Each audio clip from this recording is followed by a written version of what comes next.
तो chapter 2 is all about understanding the index.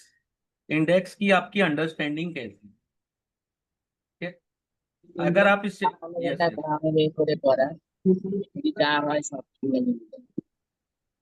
Yes तो chapter 2 में the index and its significance. Index क्या होता है, उसके सिग्निफिकेंस क्या है, different type of stock market indices.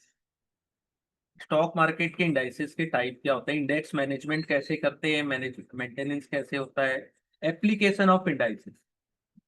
बहुत सारी चीज इसमें से आप जानते भी होंगे, लेकिन theoretical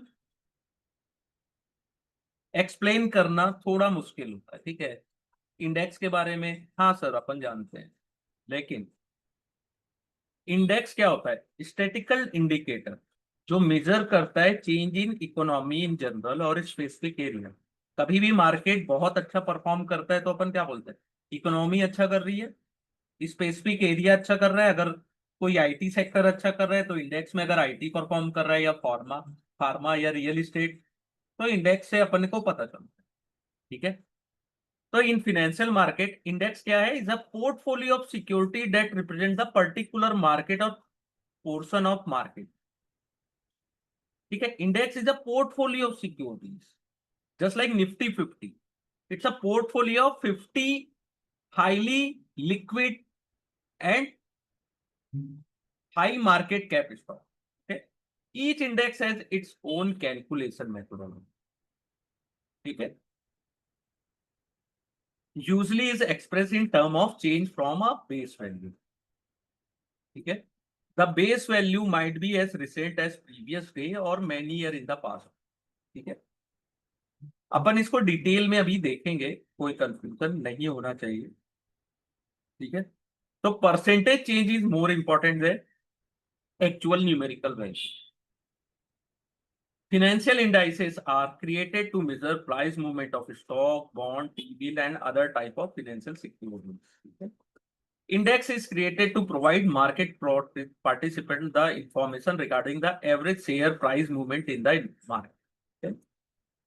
And broad indices are expected to capture overall behavior of equity market. Broad indices are just like Nifty and Sensex. अगर सेंसेक्स अच्छा कर रहा है, निफ्टी अच्छा कर रहा है, तो अपने को बिहेवियर पता चलता है कि इक्विटी मार्केट का ओवरऑल बिहेवियर कैसा है। Okay, need to represent the return obtain by the typical portfolio in the country. And please, मैं आप लोगों को अनम्यूट कर देता हूं, लेकिन अपने माइक को अगर यूज ना हो तो माइक को आप म्यूट में रखिएगा प्लीज, है ना।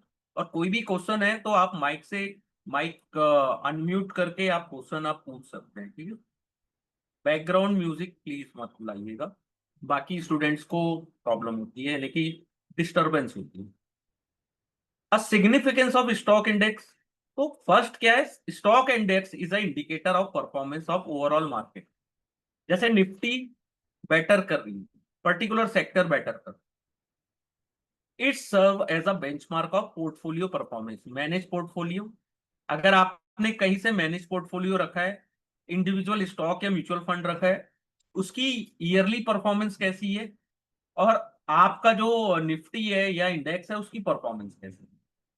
ठीक है, it is use as a underline for financial application of derivative. Various product in OTC exchange traded are based on indices as the underline. Type of stock market indices. First, market capitalization weightage index means in the method of calculation each stock is given a weightage according to its market cap. It means higher the market cap, higher the weightage. जितना ज्यादा weightage होगा market cap, जितना market cap ज्यादा weightage होगा उतना उनको weightage मिलेगा। So higher the market capitalisation of constituent, higher its weightage. Market capitalisation is the market value of company. ठीक है, मार्केट कैप का मतलब क्या होता है कि उस स्टॉक की ओवरऑल मार्केट में वैल्यू कितनी है। ठीक है, जैसे 10 लाख रुपए, यानी कि किसी रिलायंस है तो उसकी अगर मार्केट कैप, एक एग्जांपल है कि 10 लाख करोड़ है, तो वो उसकी मार्केट वैल्यू है। ठीक है, कैलकुलेट कैसे करते हैं, multiply the total number of share outstanding to its current market price, कितने आउटस्टैंडिंग शेयर्स हैं उनके पास, उसको अगर करंट मार्केट प्राइस से अगर मल्टीप्लाई करते हैं तो अपने को मार्केट कैपिटलाइजेशन किसी भी स्टॉक का पता चल जाता है। ठीक है, जैसे एक एग्जांपल है एबीसी कंपनी, जिसके 5 करोड़ शेयर्स हैं। ठीक है, और उसका स्टॉक प्राइस चल रहा है 120, तो मार्केट कैपिटलाइजेशन कितना हुआ, 600 करोड़। ठीक है, 5 crore into 120, 600 crore total market cap. ठीक है, let's us understand the concept with the help of example. There are 5 stock in index, based on index is setup is 100%। ठीक है, यानी कि बेस वैल्यू 100 है उसकी। अब देखिए 1995 में स्टॉक प्राइस था 150, 5 स्टॉक के नाम दिए गए हैं, BYCX एक एग्जांपल है। नंबर ऑफ शेयर्स आउटस्टैंडिंग कितने थे, 20 लाख, 12 लाख, 16, 30 और 8 लाख। तो टोटल टूडेज स्टॉक प्राइस कितना हुआ, 650, 450, 600, 350। लेकिन जिसका मार्केट कैप ज्यादा होगा उनको उतना ज्यादा वेटेज मिलेगा। ठीक है, तो मार्केट कैपिटलाइजेशन ऑफ इंडेक्स कितना था, 18,000 1995 में। ठीक है, 18,800 लैक्स। ओके, जो रिसेंट में इंक्रीज हुआ 42,500 लैक्स। ठीक है, तो अगर इसका कन्वर्जन देखेंगे तो बेस बेस अगर 100 माने तो 1995 में 100 बेस था, जो अभी चेंज होके कितना हुआ, 220। ठीक है, तो index has risen from base of 100 to a 220।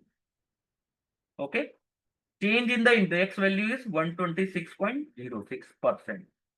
Okay, that is the simple calculation. यहां पे देखिए नंबर ऑफ शेयर्स कितने थे, ओल्ड प्राइस कितना था, number of shares in lakhs कितने थे, ओल्ड मार्केट कैप के अनुसार इनका टोटल वेटेज कितना था, 18,800। ठीक है, ओल्ड वेटेज था 1। ठीक है, इसमें सबसे ज्यादा वेटेज किसको था, एजेड कंपनी यानी कि CX कंपनी को। इसका मार्केट कैप कितना था, 72,000, तो उसको 38.38 वेटेज था। ठीक है, उसके बाद BY कंपनी को था, जिसका वेटेज था 0.19। ओके, और अभी जस्ट अभी रिसेंट अगर न्यू वेटेज देखा जाए तो सबसे ज्यादा वेटेज किसको मिला, एजेड कंपनी, क्योंकि उसका मार्केट कैप सबसे ज्यादा। तो जिसका मार्केट कैप ज्यादा होगा उसको ज्यादा वेटेज मिलेगी। ठीक है, फिर होता है फ्री फ्लोट मार्केट कैपिटलाइजेशन। ठीक है, in various business equity holding is divided differently among various statement, promoter, institution, corporate and individual. तो market has started to segregate what is readily available for trading and what is not. जो trading के लिए available shares हैं यानी कि free float है, जिसको immediate trading के लिए अगर आप यूज कर सकते हो, उसके अकॉर्डिंग ही मार्केट कैपिटलाइजेशन होता है। ठीक है, तो majority of stock indices globally just like Sensex, Nifty and SX 40, ठीक है, has move to free float basis. ठीक है, फिर होता है प्राइस वेटेज। इसमें क्या है, जिसका प्राइस ज्यादा होगा उसको ज्यादा मिलेगा। ठीक है, क्योंकि will have the greater influence over the performance of the index. ये यहाँ पे दिया है, देखिए प्राइस जिसका ज्यादा उसको ज्यादा वेटेज दिया गया है।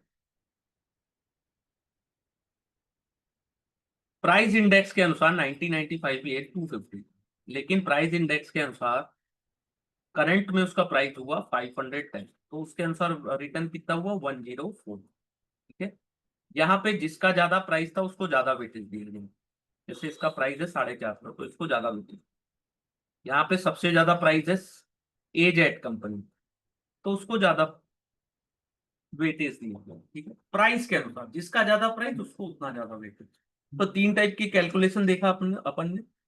तो Dow Jones industry average and Nikkei 225 popularly price weightage index.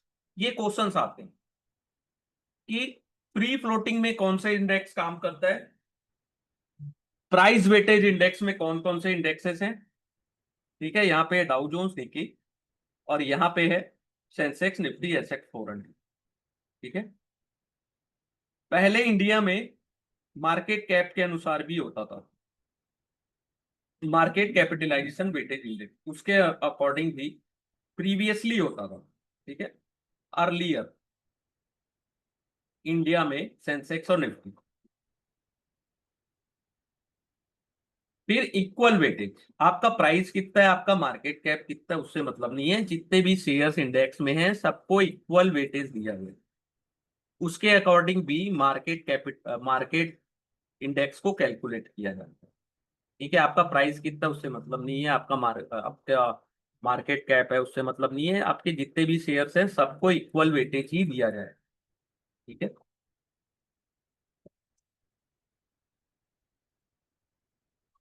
एक एट्रीब्यूट क्या होना चाहिए, ये बहुत इंपॉर्टेंट। ओके, एट्रीब्यूट कि एक गुड मार्केट इंडेक्स क्या होता है, it should reflect the market behaviour, यानी मार्केट का रियल बिहेवियर वो बताना चाहिए, वो गुड मार्केट इंडेक्स होता है। It should reflect the market behaviour, कि मार्केट को कैसा बिहेव करना चाहिए, वैसा कर रही है कि नहीं कर रही। ठीक है, it should be computed bye independent third party and B free from influence of any market participant. इसका जो कैलकुलेशन है मार्केट इंडेक्स का, वो थर्ड पार्टी के द्वारा इंडिपेंडेंटली कराना, and B free from influence of any market participant, यानी कि किसी भी इन्फ्लुएंसर, कोई भी मार्केट पार्टिसिपेट के इन्फ्लुएंस से उसको कैलकुलेट नहीं करना है, and it should be professionally maintain, professionals के द्वारा मेंटेन होना चाहिए, है ना। ये फिर होता है इम्पैक्ट कॉस्ट, बहुत इजी है।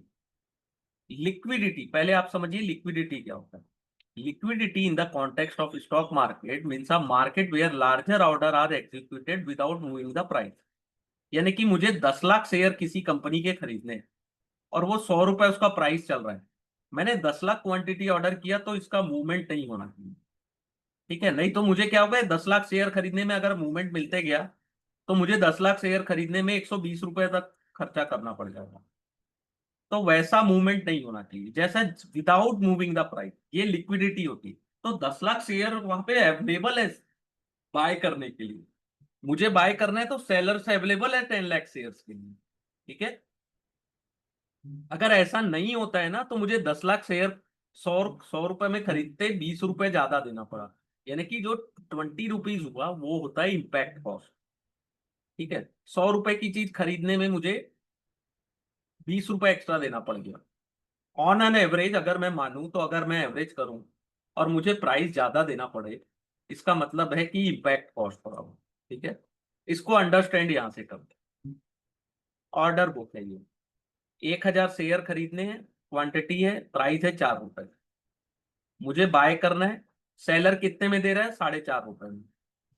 ठीक है, 1,000 क्वांटिटी और खरीदने हैं, 3 रुपए 90 पैसा या 4 रुपए 55 पैसा में सेलर दे। ठीक है, तो यहाँ पे जो बिड आस्क प्राइस है आप डिफरेंस देखेंगे तो 50 पैसे का है लगभग, तो इसको बिड आस्क स्प्रेड भी बोलते हैं। ठीक है, there are 4 buyer and 4 seller, 4 buyer हैं तो 4 सेलर, तो जो डिफरेंस है प्राइस का, बिड एंड आस्क प्राइस में जो डिफरेंस है उसको बोलते हैं बिड आस्क स्प्रेड। ठीक है, एक एग्जांपल, अगर मैं 100 शेयर बाय करना चाहता हूँ, ठीक है, तो it would be match against the best available sell order, तो 4 रुपए 50 पैसा मुझे लगभग देना पड़ेगा। ठीक है, और उसको मैं अचानक खरीद के वो उसको मैं सेल करूंगा तो वापस मुझे वो 4 रुपए में सेल करना पड़ेगा। ठीक है, तो अगर मैं उसको तुरंत बाय करता हूं तो मुझे कितने में मिलेगा, वो 4.5 में, और तुरंत सेल करता हूं तो मुझे 4 रुपए में वो सेल हो जाएगा, क्योंकि बायर अवेलेबल है 4 रुपए में खरीदने के लिए और सेलर अवेलेबल है 4.5 रुपए में बेचने के लिए। तो मुझे 50 रुपए का तुरंत पुअर लॉस होगा, 50 रुपया का। ठीक है, तो he is the poor by the bid ask spread. ठीक है, ऑल क्लियर यहां तक अरविंद जी। हाँ जी, बिल्कुल क्लियर है। क्लियर है ना? ये इम्पैक्ट कॉस्ट यानी कि लिक्विडिटी जहां पे प्रॉब्लम आएगी वहां पे आपको ज्यादा पैसे देने पड़ते हैं। ठीक है, ओके। सर एंड सर ये होता है ओनली इन इक्विटी और लाइक ऑप्शंस में भी होता है? ऑप्शन में भी होता है। ओके, पूरा सेगमेंट में होता है हाँ, इक्विटी? आप ऑप्शन कभी ना इलिक्विड स्टॉक्स के ना ऑप्शन बाय कर के देखिएगा, तो हाँ। बायर बोलता है 100 रुपया में। ठीक है, ओके बायर बोलता है 100 रुपए में लूंगा, लेकिन ओके आप जो सेलर है वो 80 रुपया में, तो 20 रुपए तो आपका इम्पैक्ट कॉस्ट पड़ गया, तो आप कमाओगे क्या? जो ओके ऑप्शन में हमेशा आप देखिएगा डिफरेंस 10 पैसा 1 रुपया से ज्यादा का नहीं होना, लेकिन कई जो इलिक्विड स्टॉक्स होते हैं उसमें डिफरेंस ज्यादा होता है। इवन कि ओके। कुछ इक्विटीज भी अगर अपन बाय करते हैं, जो छोटे स्टॉक्स होते हैं पेनी स्टॉक्स, या जिसमें जो स्मॉल कैप के होते हैं, जिसमें वॉल्यूम ज्यादा नहीं होते, 10,000 20,000 वॉल्यूम होते हैं, ओके उसको अगर अपन बाय करते हैं और अचानक से सेल करते हैं, तो बायर फिर कई कुछ? बार उसमें बायर नहीं अवेलेबल होते, कई बार सेलर अवेलेबल नहीं होते। Okay okay sir, but options में if I want to like buy an deep out of the money, तो हाँ, 10 रुपए 15 रुपए का लेना पड़ेगा। तो लाइक इसमें ऐसा प्रॉब्लम होता है कि लाइक यूजुअली ऑप्शन में वो वॉल्यूम थोड़ा बहुत ज्यादा रहता है। तो ये problem like options deep out of the money में ऐसा हम लाइक नो फेस नो करते हैं क्या? नहीं? No, we do not face a problem in Nifty, bank Nifty or top 50 stocks. We face okay. problem where volume is not high. हाँ हाँ। Okay, where okay okay bid, हाँ, तो first you have to check the bid and ask price difference. Okay okay If the bid and ask price difference is high, it means this stock option is illiquid or this stock is illiquid. तो we have to give extra, जैसे यहाँ पे अपन ने 50 रुपया extra दिया buy करने के, when we are going to buy the stock, तो seller is available at 4.5 rupees. Okay, okay but okay तो when we instantly sell this stock, तो buyer is available at 4 rupees, 3.9 rupees. तो 50 paisa into 100 share, it's a 50 rupees is the impact cost और instant loss. Okay. Okay, तो selling में भी ऐसा होता है ना sir? If same same same same, customer same होता है ना? ओके हाँ, okay same same understand. Same. और okay you have to check it practically in a live market, okay understand. and try to check the small or mid cap small companies. Okay? Okay Small cap companies, you face हाँ that problem. But understand. as a long term investor, okay where your view is for at least for 5 years, then impact cost is nothing. Okay For a understand. trading purpose, impact cost play very important. Okay, okay sir, okay got it. Just like कि मुझे 5 साल के लिए कोई share खरीदना है, अब वो 50 रुपए, उसमें कोई फर्क नहीं पड़ा, क्योंकि मुझे लग रहा है कि ये स्टॉक यहाँ से बहुत ऊपर जाएगा, तो ये कोई फर्क नहीं पड़ेगा 5 साल के बाद। लेकिन इंस्टेंट ट्रेडिंग में मुझे फर्क पड़ रहा है। जैसे यहाँ पे a person want to buy and then sell 3,000 shares. Okay, तो quantities 1,000 1,000 1,000। Okay, and if I want to sell that stock 2,000 and 1,000, so bid ask spread convey the transaction cost for a small trade. Okay, यहाँ पे और ज्यादा आपको cost लगेगा। ठीक है, यहाँ तो 100 स्टॉक्स में अपने को 50 रुपए देना पड़ा था, 3,000 स्टॉक्स में आप कैलकुलेट कर लीजिए कि कम से कम आपको 1,500 आपको एक्स्ट्रा देने पड़ रहे हैं, तो वो इम्पैक्ट कॉस्ट होता है। ठीक है, जितना ज्यादा इलिक्विड स्टॉक्स होते हैं उतना ज्यादा इम्पैक्ट कॉस्ट ज्यादा देना पड़ता है। ठीक है, तो one of the most important question ask from there here, index management, index को मेंटेन कौन करता है? ये क्वेश्चन हमेशा आता है, हमेशा हमेशा, ऑलवेज कम एग्जाम में। तो index construct maintain and revision process is generally done by specialised agency. ठीक है, अब याद रखिएगा कि BSC index indices are manage by Asia index private limited. और NSC indices are manage by NSC indices limited. Okay. Index construction is all about choosing the index stock, deciding on the index calculation methodology. ठीक है. Maintenance means adjusting the index for corporate action. Maintenance कैसा होता है कि जैसे अभी रिलायंस का bonus आया था, बोनस इशू, या किसी निफ्टी 50 स्टॉक में राइट इशू आया, बोनस इशू आया, स्टॉक स्प्लिट हुआ, कॉन्सोलिडेट, मर्जर हुआ. ठीक है. वो मेंटेनेंस होता है.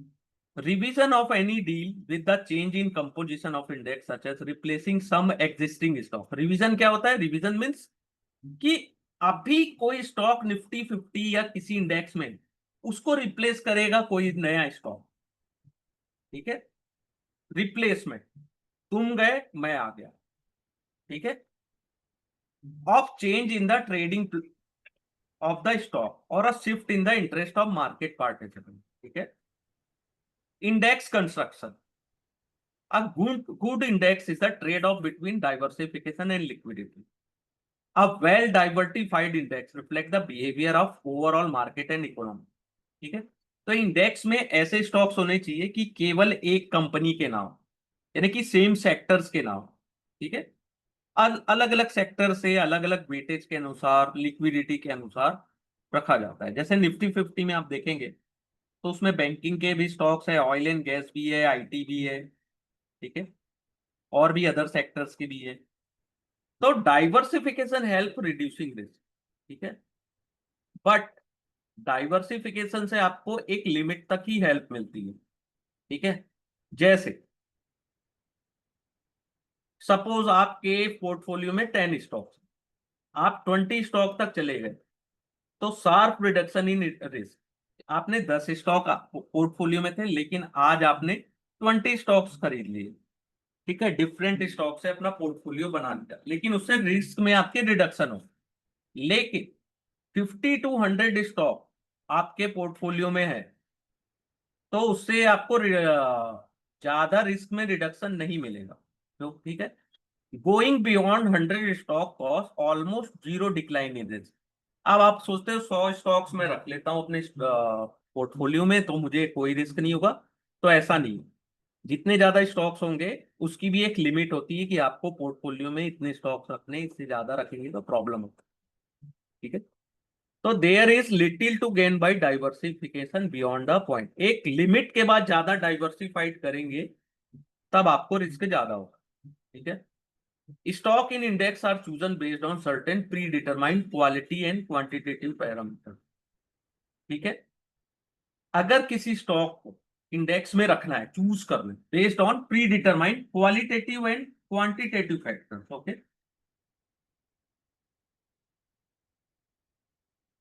इसको लेट डाउन कौन करता है? इंडेक्स के construction managers. Okay. Once a stock satisfy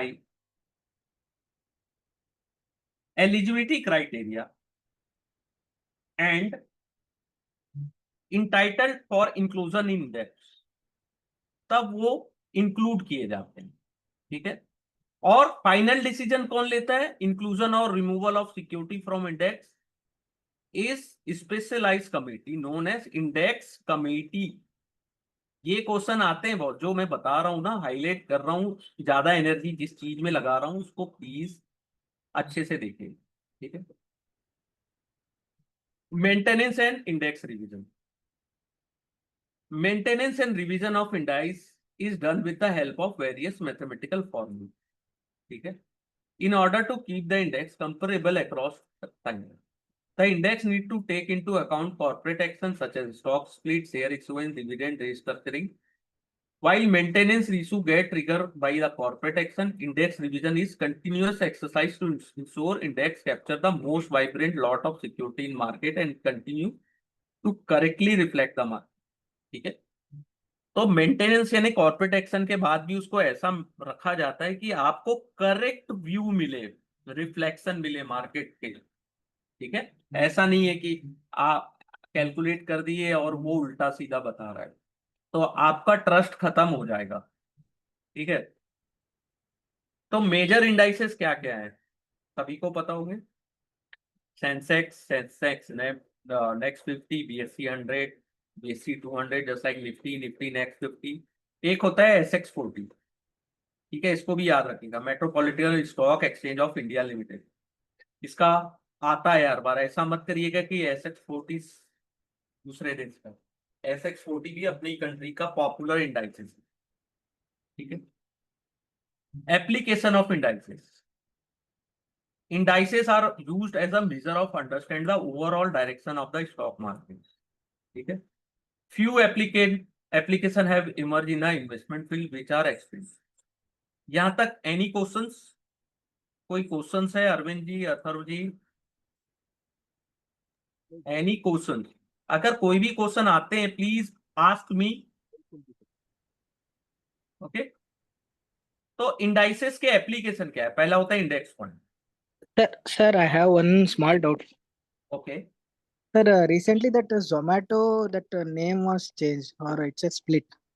हाँ वही वो सेम अप्लाई कर देगा आप लाइक पहले बोला था हाँ। वो नाम वो स्प्लिट हो गया ऐसा तो सडनली मेरे नहीं, पास तो स्टॉक के नाम चेंज होने से कोई फर्क नहीं पड़ता।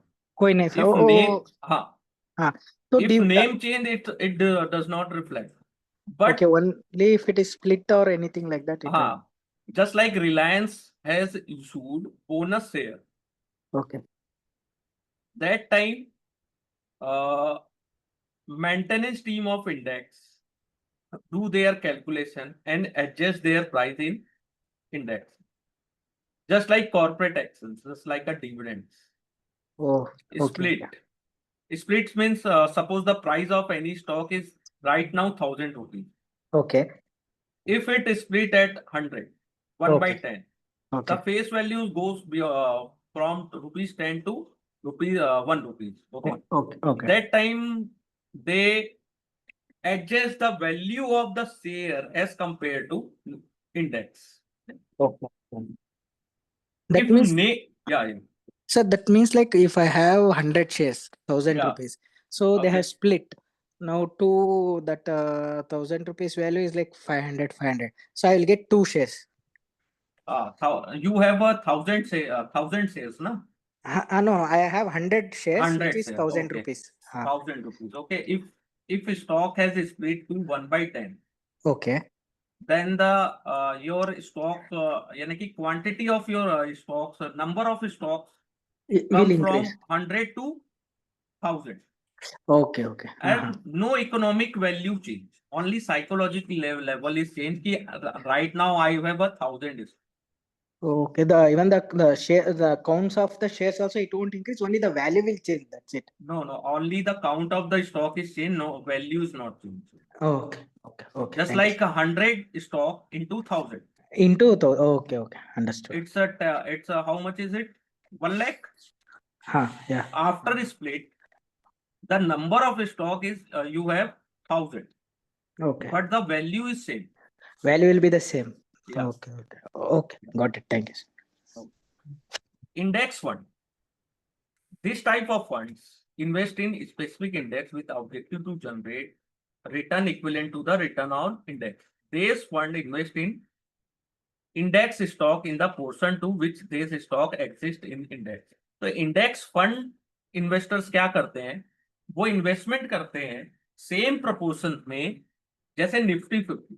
अगर निफ्टी 50 के कोई इंडेक्स फंड आते हैं तो वो उसी प्रपोर्शंस में, उसी स्टॉक्स में इन्वेस्टमेंट करेंगे जिस प्रपोर्शन में वो निफ्टी में, ठीक है। और जैसे एग्जांपल सेंसेक्स इंडेक्स फंड, वो सेम रिटर्न जनरेट करेंगे जितना सेंसेक्स इंडेक्स ईयरली जनरेट करते हैं। यहाँ पे ट्रैकिंग एरर होती है स्मॉल, ठीक है, ड्यू टू रिलेटेड एक्सपेंसेस और कैश होल्डिंग चार्जेस, ठीक है। तो वहां थोड़े बहुत आपको माइनर डिफरेंस देखने को मिल सकता है, लेकिन ओवरऑल आपको उसका परफॉर्मेंस सेम मिले। जैसे सेंसेक्स का इंडेक्स फंड आता है तो उसमें सेंसेक्स में जितने 30 शेयर्स है सेम इन्वेस्टमेंट होगा उन 30 कंपनी में, ठीक है। जैसे निफ्टी है, अगर निफ्टी का इंडेक्स फंड है तो you have to Nifty index fund would invest in 50 component company, okay. Same index derivative, Index derivative are derivative contract which have the index as the underlying asset. Index option and index future are the most popular derivative contract. ठीक है, इसका index option and index future का use क्या कहां पे होता है? Are the useful as the tool to hedge against the market. Trading में ज्यादा यूज नहीं होता। Index derivative are useful to tool to hedge against the market. Same exchange traded market, exchange traded funds is basket of security that trade like individual stocks. Yes. Any questions? No. On exchange, they have number of advantage over other mutual fund. Okay? Because they can be bought and sold on exchange. ETF are traded on exchange. Intraday transaction is possible in the ETF. ETF can be used as basket trading in term of smaller denomination and lower transaction cost. Basket trading हो सकती है, smaller denominations के होते हैं, transaction cost low होता है, इसलिए आज के डेट में आपने देखा होगा ETF is more popular than other funds. Any question? Sir, ETF is a hedge or like normal? It is a normal, same Okay. like